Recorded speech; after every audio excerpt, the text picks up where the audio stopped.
Hello दोस्तों, मेरा नाम नीरज है।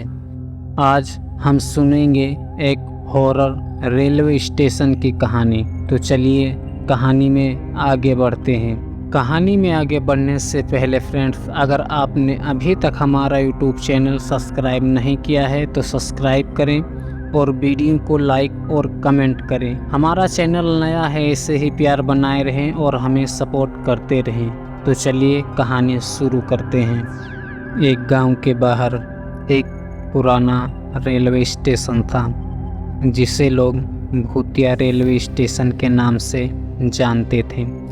यह स्टेशन सालों से बंद पड़ा था और अब यहाँ से कोई ट्रेन नहीं गुजरती। स्टेशन की दीवारें पेंट की चढ़ाई से उधड़ी हुई थी और प्लेटफॉर्म पर झाड़ियाँ उग आई थी। गांव के लोग कहते थे कि रात के समय यहाँ अजीब अजीब आवाज़ें आती थीं और कई बार उन्होंने प्लेटफॉर्म पर एक धुंधली आकृति देखी थी। एक दिन गांव में नया लड़का राहुल आया।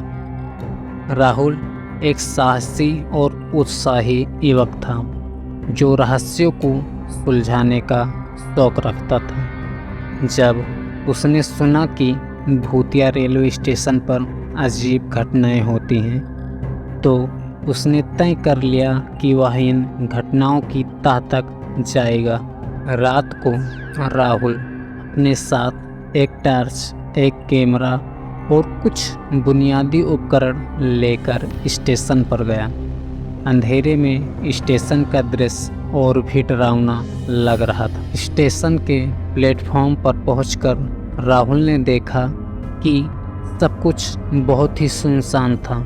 केवल हवा की सरसराहट सुनाई दे रही थी। वह स्टेशन की पुरानी बिल्डिंग की ओर बढ़ा और भीतर जाकर जांच करने लगा। अचानक उसने पुराने कागजों और फटे हुए पत्रों का एक ढेर देखा। उसने इन पत्रों को चुपचाप पढ़ना शुरू किया और पाया कि ये पत्र कई साल पहले के थे, जब स्टेशन पर एक बड़ा रेल हादसा हुआ था। पत्रों में मृतकों के परिवारों के पत्र और कुछ ट्रेन के यात्रियों की कहानियाँ थीं, जिनमें वे अपने परिवारों से अलविदा कह रहे थे। राहुल ने महसूस किया कि यह सब कुछ पिछले हादसे के भूतिया प्रतीक हो सकते हैं। वह ध्यान से पत्रों को पढ़ते हुए एक जगह पर पहुंचा, जहां एक पुराना टूटा हुआ टेलीफोन था। इस टेलीफोन के पास ही एक पुरानी तस्वीर थी, जिसमें कुछ लोग रेलवे स्टेशन के पास खड़े थे। राहुल ने सोचा कि हो सकता है यह सब एक कनेक्शन हो।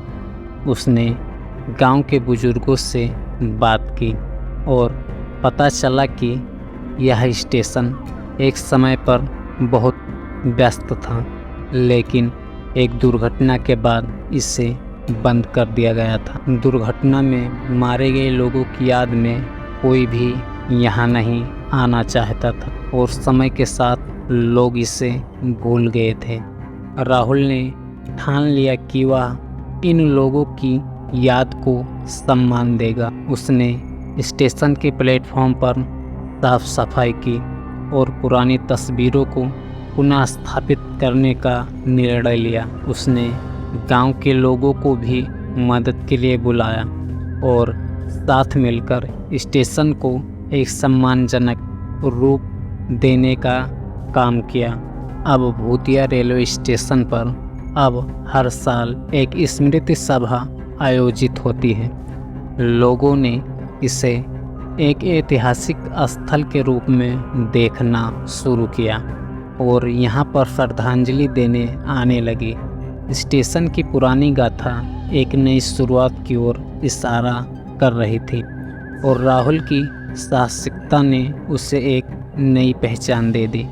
स्टेशन अब केवल एक स्थान नहीं, बल्कि एक यादगार स्थल बन गया था, जो समय के साथ सहेज कर रखा गया था। लोगों ने इसे सम्मान और श्रद्धा के साथ देखा और भूतिया रेलवे स्टेशन अब एक नई चमक के साथ खड़ा था। तो कहानी कैसी लगी फ्रेंड्स, कमेंट में बताएं, और चैनल पर नए हैं तो हमारे चैनल को सब्सक्राइब करें ताकि हमारी रोज़ाना आने वाली कहानियाँ आप सुन सकें। तो चलिए फ्रेंड्स, मिलते हैं अगली हॉरर स्टोरी के साथ।